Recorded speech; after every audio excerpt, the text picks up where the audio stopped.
Hi everybody, it's your friendly neighborhood hangar hobbit here, and welcome aboard the ME410A1. Sorry it's been a while, but it's not been a good week for your hangar hobbit. Poor old Bessie ate another network card.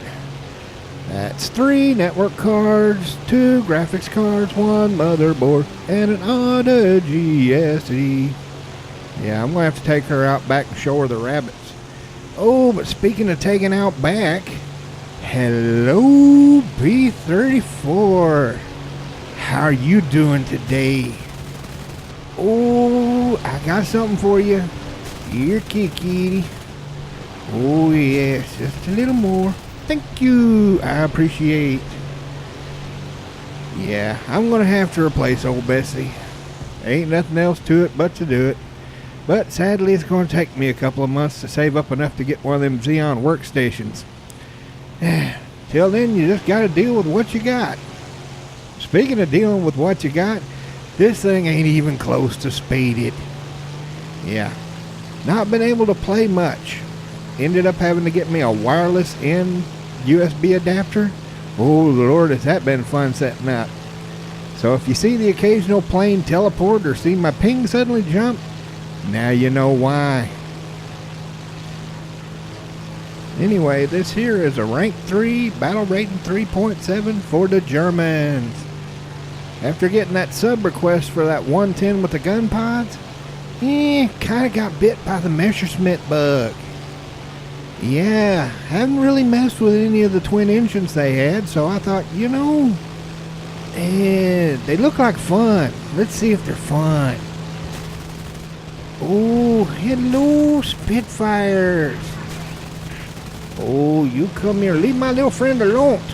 You go away. Oh, come on. These things are kind of heavy, though. That's one thing I've noticed. Kind of heavy on the stick. But good Lord, the firepower. She's got firepower for days. And this ain't even the best armed one. Yeah, I got a sub request for the best armed one, but I'm working my way up. Learning my way as I go. Yeah. Figure you gotta walk before you can run. Speaking of run, Spitfire, that's what you should have done. Oh, thank you. I appreciate that. Yeah, don't ever stay in a furball if you end up with more than 2. I mean, look at that. It was a swarm. Oh, look at that. Somebody trying to scratch my paint. Now you're just being rude. Oh. See if I can do a little fun with the rear gun. Oh. Bummer. I didn't even get to try out the rear guns. By the way, I found a great paper on this thing. I'll be sure to put a link below where the Russians talk about evaluating this in 1944. They were quite impressed with the gun turrets. Yeah, they said the Yaks and the LAs could outturn them in a fight, but them gun turrets could lay the smack down really quick. And they were deadly as heck to the Russian bomber, so yeah, gave them quite a few sleepless nights. Anyway, according to their engineer, after testing the American, the British, the German, and the Italian gun turrets, they found the German gun turrets were quite effective. They had a huge arc of fire. By being electronically controlled, they could put the gunner in a better armored position. Plus, the electronics allowed them to give a much wider arc of fire than would be if it was just some poor sucker sitting there with a mount like on the IL-2s. And they said that they were incredibly reliable and well built right up to the end of the war. Yeah, gotta give it to the Germans. They knew how to build stuff. Their problem was standardization. What's that? And needless to say, the ME410 was no different. This one right here was originally a light fighter bomber.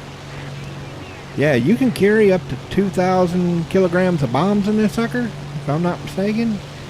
Later on, they ended up using the bomb bay to stick on even more guns. Because, hey, who doesn't like DACA? Yeah, there's no such thing as too much DACA. I'm with them. More DACA, the better. But this was one of the few planes they had that could get to Britain and back during the baby blitz that could actually, not get slaughtered the second they got there, because it could actually not only carry bombs, but had a decent enough amount of firepower that you could give the Brits a good old slap on the snoots. Oh, speaking about giving Brits a slap on the snoots, yeah, smack. Oh, why would you do that? Word of advice, boys and girls. Head-ons, 410s, just say no. Say niet, say nada, say Even his own team, do you see that in the chat? It's like, why did you take a head-on from one of those? That's never, ever, ever a good idea. Good grief, this got way too much firepower. That little bitty thing, good Lord, it was just shredded. Go ahead and switch on over to the end, because, of course, I had no trouble bringing this thing down. These are flying tanks. And just as I get it put down, the last guy gets chomped. So, let's see how we did. Ooh, first place on the team, 3 kills. Heck yeah! I'll take that in a heartbeat. Now, let me tell you a little bit about this bird. The 410 Hornice, which was German for Hornet, had 2 DB603A engines cranking out 1,700 horsepower a pop and could go 1,400 miles round trip, which, if you know anything about German fighters, was quite impressive, because Germans and long range, didn't really go together much. That was the problem they had in the first Battle of Britain. Yeah, 109s only had like 8 minutes of fuel after they got over British turf. I think it was like 8.5 minutes over London, and it was like 20 minutes all told once they hit the hills of Dover. So, yeah, they weren't doing so good. This was their answer to getting some range while still getting some firepower and being able to drop a few bombs. Oh, but speaking of dropping something, hello, Mr. B25. How are you doing today? Oh, look at the chunks. Oh, stone. Yeah, gotta say, like the gun placement on these things. All that firepower right there in the snoot. Oh, man, it just tears through things like a freaking chainsaw. Gotta say, I love that.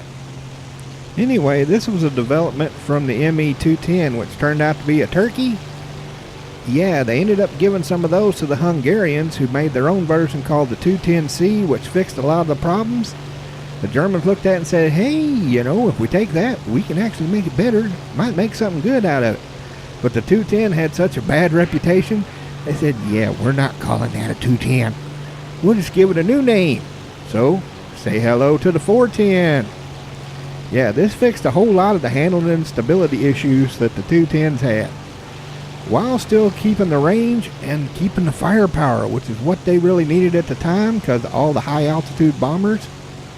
And later in the war, that's what they used these for a lot, as bomber hunters, because this sucker could hit 32,000 feet, and the climb rate wasn't real bad either, 1,840 feet per minute, which for a twin engine heavy, yeah, that's not bad at all. And of course, this fancy electronic rear gun system, it wasn't as good as having a really, really agile fighter to back you up, but yeah, it did make people think twice before they tried to tail sit on your butt. Got to remember, back then it wasn't like War Thunder. You had to get close if you wanted to drop a bird. And at 400 feet, I would not want to be behind one of these things with two 13mm staring me in the face. Oh, but what do we got here? I see snacks.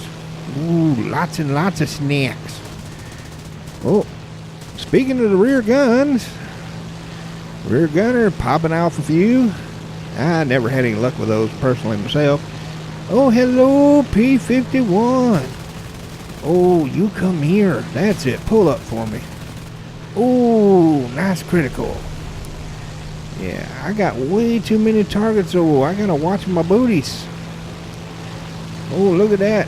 Corsair. Hello. That's it. Oh, boom. goodbye to your wings. Snacky, snacky. There's that P-51. Oh, and I got him too. Thank you. I appreciate that. Oh, and there's another bomber. I so love bombers in this thing. This thing can take abuse. And with this front-mounted chainsaw, oh yes. You can fire off all them little pew-pew guns on your B-25 all you want. 20 millimeter beats Freedom Cow. Oh, come on. Yeah, you definitely need to keep the guns joined on this thing.